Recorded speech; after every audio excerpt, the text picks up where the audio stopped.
Welcome back to Luxury Cruising.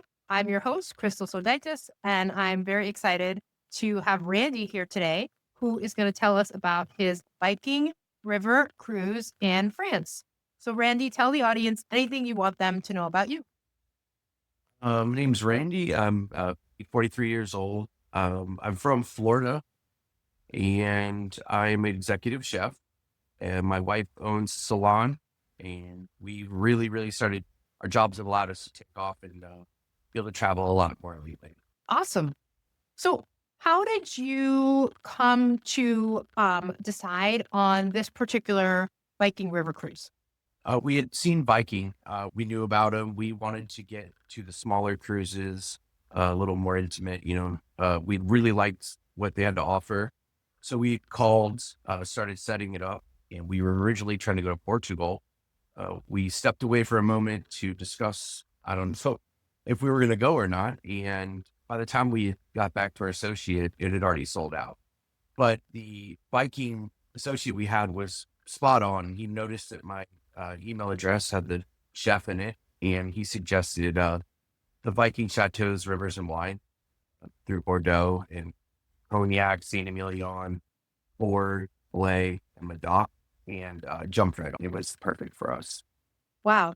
So, you were looking for that smaller ship experience. Had you been on And larger, like, education, ocean cruises before? we had just done Alaska. We'd been on others, in the Indies and stuff like that. But we went on Alaska and it was fantastic, but it was large and we were starting to want to get away from the larger boats. And Viking was perfect. And I've always wanted to go on a river cruise. It was just something I would have wanted to do. It sounded very unique. Yeah. So, you get over to France. Which ship were you on? We were on the Forseti Okay. and we And did a day at Paris first. was that through Viking? No, we just planned it ourselves. We were going to go through Viking, and then we just decided there was some time there, and we did it ourselves. But they were so helpful and with which hotels and stuff. So yeah, they were great. Yeah, that's really good service that even though you're not on their sort of pre-cruise excursion, they still are willing to reach out to you, give you suggestions and help to make your entire trip a really good experience. So that really speaks to, like you said, the customer service. And just they have a lot of information, and they're glad to share it with you. So I would just ask if you have any questions on anything really. Yeah. Yeah. That's one thing I love about Viking is they really are about those, the cities and those immersive experiences. I love going on their website and watching all of their travel videos where they go into depth about, designations. I could lose myself. I think they call it like Viking TV. I could lose myself for Yeah, hours. yeah, but it's on the boat too, so it's always nice to watch while you're going to sleep. Oh, well, that's cool. Well, that's really cool. So what did you think about the ship? I love the ship. It was always clean, and you're never packed in. There's never a point in time which I felt like there's as many people on the boat as there were, even though there weren't many. There isn't a rush for the food. There isn't a rush to the bar. So everything felt a lot more. It was a way better experience. There's not a lot of lines. They tend to have everything moving very well. And after they get your bags, there's things that I wasn't expecting that made my trip better from the beginning. Oh, elaborate. Tell us.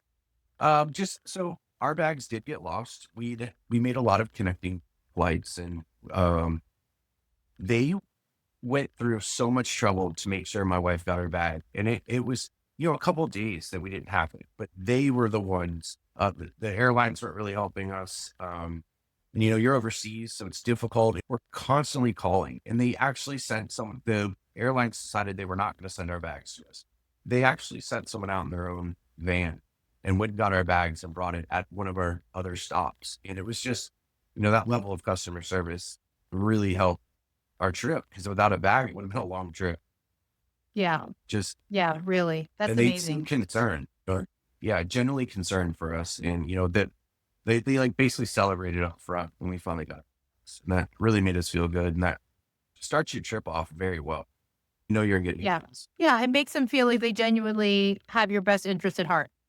And I feel like they did, I don't think it was like much, it's not a lot of acting, they have the ability to make decisions to make your trip better without going to get a manager and stuff. And that always seems like genuine. It was real. Like, that's the thing I really liked. It seemed like every employee is empowered to make your trip better.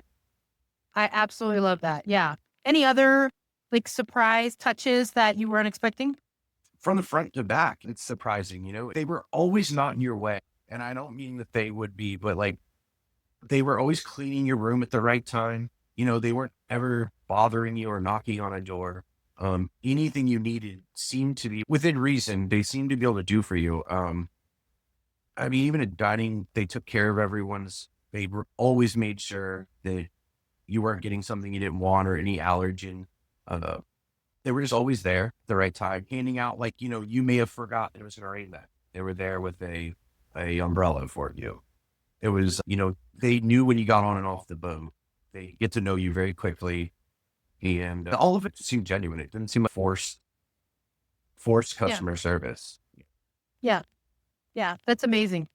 So tell us about the room. What kind of room did you get? And was there anything that made it seem particularly luxurious? Yeah, we went with since the Bordeaux cruise is very little time on. It doesn't really sail that much. It's more of a mobile hotel, which we really liked. Like, I don't want time on the water when I'm in France. So we had one on the water line. And, I'm glad we did that because some of the balconies can be up against another balcony and they can also be pointed towards a busy city. So, Mhm. or, a robust market, so the balcony for our cruise wasn't really what we wanted. We wanted a little more privacy. So I would definitely keep that in mind if you're thinking about a balcony. This particular cruise is parked a lot. So it is right on port or right where there's a lot of movement, which some people might want to watch. We were outside of a skateboard park, which was really cool in France. But yeah, I Yeah. liked being down below. It was Yeah. nice. And the Yeah. rooms are heated floors was a really nice touch. Also, you get a big storage area when you're on the lowest floor because that window becomes basically like a big deck cup. So that lets you put Oh, your yeah. bags up there. And that's nice to get things off the floor. I would say the rooms were overall nicer rooms. I don't know about size. I think they're about standard size in my opinion, but the heated floors, the showers were nice. The shampoo and conditioners, all that were really nice. So that's always good when you're traveling to be able to. But yeah, the refrigerator was a nice, it's nice to have a fridge in your room because you can, on these cruises, you can bring your wine back from Right. the city you're in. And that's something we were looking forward to is being able to buy your own bottle of wine. And the market had beautiful charcuterie that we were able to bring back to our room. But no, we Yeah. don't spend much time in the room. It's probably on my list of things with is important to me is really low. But they were very nice rooms. That's beautiful. And I just want to emphasize like the heated floors. I had never heard that before about biking the whole stateroom or just in the bathroom. The bathrooms completely heated, amazing. Like it's a Yeah. really nice That's stuff. amazing. It's not like it wasn't as much of a cruise shower as many of them are. Like it was you felt very comfortable there. On just like after a long night, going back on the heated floor and always, they were, I can't tell you how good they were at cleaning the rooms. Like they could have already cleaned it and you can go back in and the bed's remade. And you never know they're just always kind of gone. That's beautiful. So, anything else about the ship itself, the lounges, the other common areas that really stood out for you? Yeah. I love the library. I love they have a library. I think all the area is meant to like promote conversation. So everything, you can go as a couple and be by yourself, like no one's bothering you, but it's really easy also to go up to one of the lounges when it's raining or something. And there's the community there is all really inviting for you to sit down and start like a travel conversation. And that was something I was going for. So the coffee area was really nice coffee. Really, some people are worried about not having food all day on the Viking cruises, but I felt like the muffins, cookies, coffee, and refreshments were more than enough. Yeah. So I hadn't heard that before. People are worried that, there's a running joke on cruise ships that you can eat every 15 minutes. And that was a No. concern for people that you spoke with, that there wouldn't be food all day. Yeah, like on Viking, I know they don't just have an all day, buffet. and there's not like late night pizza like there may be on Carnival or some of the other places. And for me, I thought the fridge and the local markets or that was what I wanted to eat anyhow. And then if not, there's always a cookie or muffin to take away a little bit of hunger. And the coffee station is constantly being used. Everyone's getting their coffees. And other than that, the bartenders will always get you a Coke or whatever drink you want. But I found it completely adequate. And yeah, that was something that didn't bother me at all.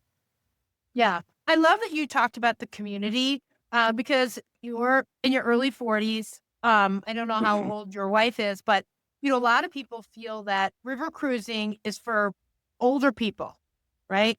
Yeah, 60, 70. that's what And we so heard. Yeah. how did you like what was the demographic and how did you I mean, obviously you liked the community. So just talk a little bit about that. We were the youngest, and I didn't know how we would be perceived, and I didn't know how. But really, right off the bat, the travelers knew you were a traveler. I know they were, and we instantly bonded. You start meeting people that act kind of parental. They knew when we weren't back for dinner, which always made us feel really good. But um, overall, I would say the travelers were kind of age just kind of went away because they had so many stories about which Viking cruise they had been on and where they'd been, and so many of those places I have questions. And you can read online all day, but until you sit down with people for dinner and you start relaxing, stories really came out, and everyone was extremely inviting. Not in a weird way either. People were. I don't know. I can't explain it other than when people. I hear people worry that there's not a lot of two people like dining, like dining for Yeah. two, Two and it's tops. Yep. not uncomfortable. Much less uncomfortable than on other boats. It was good conversation, and we enjoyed and looked forward to it every night. Ended up being probably one of the best parts about the cruise that I didn't know if would be. Everyone's so young at heart, and um, yeah, it was really that part in particular really was the part that I enjoyed the most that I wasn't expecting. Um, Yeah. I would definitely say the stories, man. Like sit down with these people, and then after dinner, I don't know if you've been on Viking, but after dinner and kind of releases into the lounge at night. And I've never danced on cruises and stuff before, but I have on a Viking. It's funny because it's just a nice place to be yourself and have good conversation. I love that. And I have said before that the one thing about cruising is you find so many people with the same interests that you have. You all wanted what did you call it? Like Chateau wine and something cruise? Yeah, tattoos, rivers, and wine. So our cruise was concentrated on wine tours and food. Yeah. And That's the so, kind of crowd I was around. yeah. And all of you shared that interest. So, of course, you're going to have something to talk about, regardless of how old you are. Right. And then I was a chef, so that really brought it in quickly to, we all had that interest. And yeah, they all love food. So talking about it, like where we went to the market that day was a big part of my day, speaking about what we found at the market with the meats and the fresh vegetables and the different wines. The markets are just so vibrant and amazing in Yeah. France. They were incredible. Yeah. Second to none, really. I mean, what else? Oysters and just everything you could want. And those people were there for the same reason. And it's easy to find common ground. Absolutely. So, that's a good segue. Tell us about your thoughts on the food. I thought the food was excellent. From my point of view, what they have to do and how they execute was just incredible that they can cook food of that quality for that amount of people with honestly that many people's different takes on the food. Like, you got to do temps, you've got to do people's allergies. The chef was really sharp, really sharp. He was young too, very young chef. But he did a great job. And, you're not allowed to go down the kitchen anymore. I asked if I could go see their kitchen. I was interested in how it all worked. But those guys were busting their butt for us. They really did. And they have they did a beautiful dinner at a chateau. It was a surprise. Like we walked into the chateau and this fine dining dinner was set up. But we didn't have a problem with food at all. Breakfast was great. You can find the thing you like. And they'll if it's one of the dailies, there's always a burger. There's always the common Yep. food. And then what I thought Pro was pretty cool about it is they didn't shy away from tough foods. Like, they had, snails, and they had the local fare, and they didn't dumb it down. And I thought that was really commendable. And furthermore, everyone at the table was ordering those items. when they had the one-off foods, the weirder foods, I was expecting it to be, not people maybe didn't order it or shied away from it, but people were going head into trying new foods. And it was the chef did a fantastic job. I would Yeah. have hats off. It's a very Yeah, hard and thing to that do. and that just speaks to what we were saying before, is that this is a crowd of people who had the same interest in exploring the different types of food that you did. Were they Yeah. locally And they, sourcing the food as well? yeah, they were at each port, they would get maybe some of the things that were famous for the wines too. And then my first day there, the thing I want to do most is go to a market. Like I know it's small, but I wanted to go to a market and check out what France had. And the day we pulled in, our boat was parked next to Bordeaux's market, the weekend market. Like it was in the middle of it, and it was just so neat. It really was. Like I was just blown away. I couldn't take enough pictures. The cheeses, Yeah. the oysters, the meats, it just kept going. Like it just kept going and going, and everything was so reasonably priced. France is a lot cheaper than I thought it would be. I'm not, I expected it to be New York, Miami's type prices, and it Yeah. wasn't. It was very reasonable. And the restaurants in town were just amazing. And was that even in Wonderful. Paris or just like Yeah, more Paris outside of Paris? we were there a day, but Bordeaux was really what stole my heart. Yeah. Paris is great, but Bordeaux is a miniature version, and it had everything going for it. The restaurants were fantastic. Some of the wines we bought for 12, $15 just are, which blew anything out of the water I can get here. Like, the service is unique there. They don't rush you out, that you eat slow.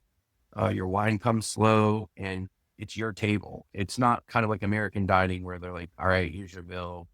So we had to get used to that, asking for your bill, things like that. I would suggest France to anyone. Yeah.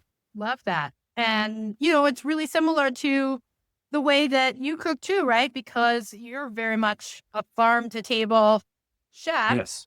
And also here, it's like straight from the market, maybe not from the farm, but from the market to the ship. Parallels to your Right. life. We actually run a market, my farm does have a market. So going there and seeing what they do in comparison was like, well, we have a long way to go in the dining department. They're so proud of everything too.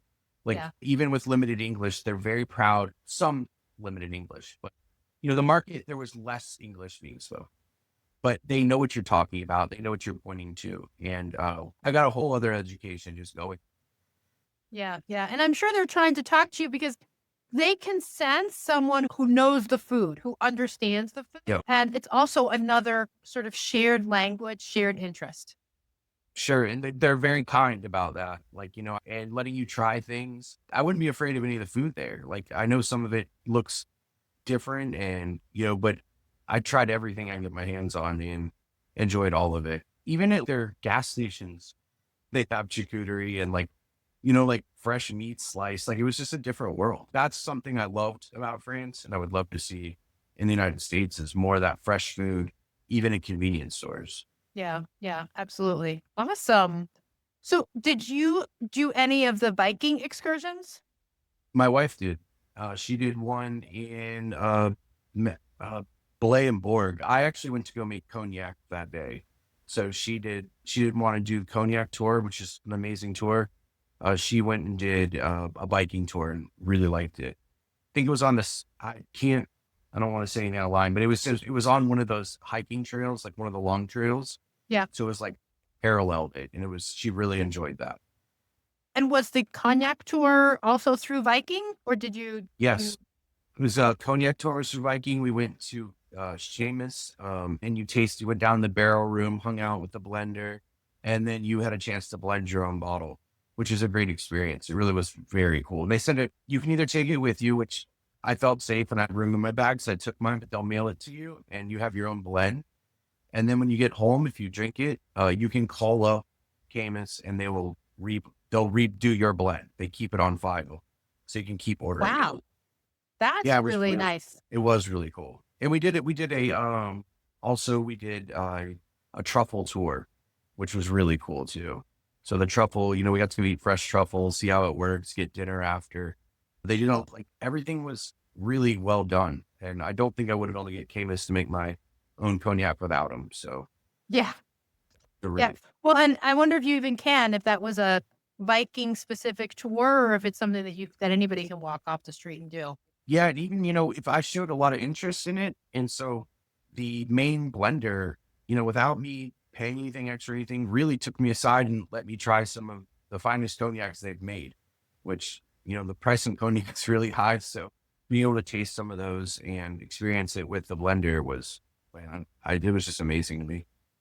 Yeah. Amazing. Amazing.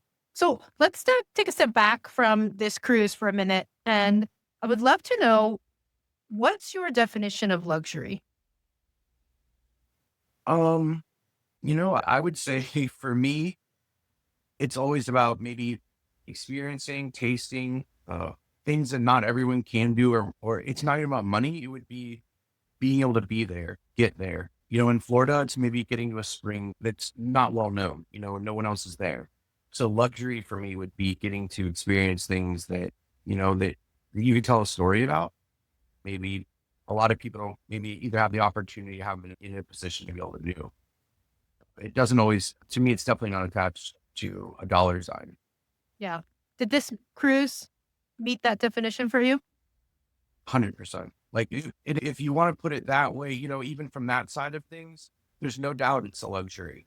It's, from the time you step on and the comfort, that you are with good people, you're with good customer service, and the boat's impeccable. They're cleaning it constantly. They're cleaning that boat up, outside, inside, everything. There's no worn out old furniture. There's no stains on the carpets. Like, I found it to be extremely luxurious. Everything's dusted and polished. Like, I like that. You're in a clean area. Honestly, when I'm paying that much money, sometimes it's really hard to get what you expect out of your money anymore. Especially, Yeah. you buy a really expensive hotel and you get there and you're like, well, this did not make me feel like I'd wasted a dime at all. Like, the whole experience was worth it. And if nothing else, it actually was, I felt like a good value for luxury, for a luxury Yeah. cruise. Yeah, and I So think that really, that's something that a lot of people don't know is that, you see the initial price tag and there's so many things that are included. The way that's you're treated, bottom line. it makes up for it and it does become a really decent value. It's not going to be an Right? inside stateroom on a 20-year-old, Carnival or a Royal Caribbean ship, but it's still Mhm. a good value. The values there that takes the initial sting. Once you get on the boat and you realize you have something to do every day if you don't want to buy an excursion. And they're not like gimme excursions. They're nice. They're good. Like, Yeah. I only went to go eat truffles and go make cognac because it's like on a bucket list. But if I didn't, it would have been just fine without any of them. The walking around where they park you is very important. They're putting you in a very nice part of the city that if you want to get out and walk, you don't need anyone and you're safe. I would say that it's very good value in the Yeah. luxury department. Yeah. Awesome.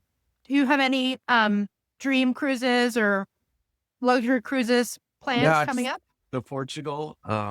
We definitely want to go to the Arctic on some of the more like maybe more adventurous. Alaska like kind of got our whistle wet, but some of the more expedition style cruises I'd really like to check out. Um, that's definitely on our bucket list, and maybe some of the multi-country like going across like Panama Canal stuff like that would be incredible. But yeah, we are definitely this is our first one, and I know it won't be our last one. Well, awesome.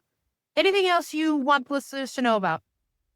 No, I just say don't be scared to go. Like any age, like I would say even in your 30s, like it's fine. Like it was so much better in that department than I thought it would be. Um, the entertainment's great. Everyone goes to bed at a good decent time. You get up and you're ready to go the next morning. I found it to be way less stress, and I actually felt like I had 6, 7 days of actually relaxing the whole time. Like you do not have to lift a finger with Viking. And I'm not being paid by them or anything. It really truly Yeah. is just a great experience. And I would encourage anyone, honeymoon would be great on one. Um, but yeah, that's all I have to say about them, and just get out there and travel. Well, awesome. Well, Randy, thank you so much for being here. I really, really appreciate you telling us about this experience on Viking. And the audience, thank you for listening. And until next time, I wish you safe and luxurious travel.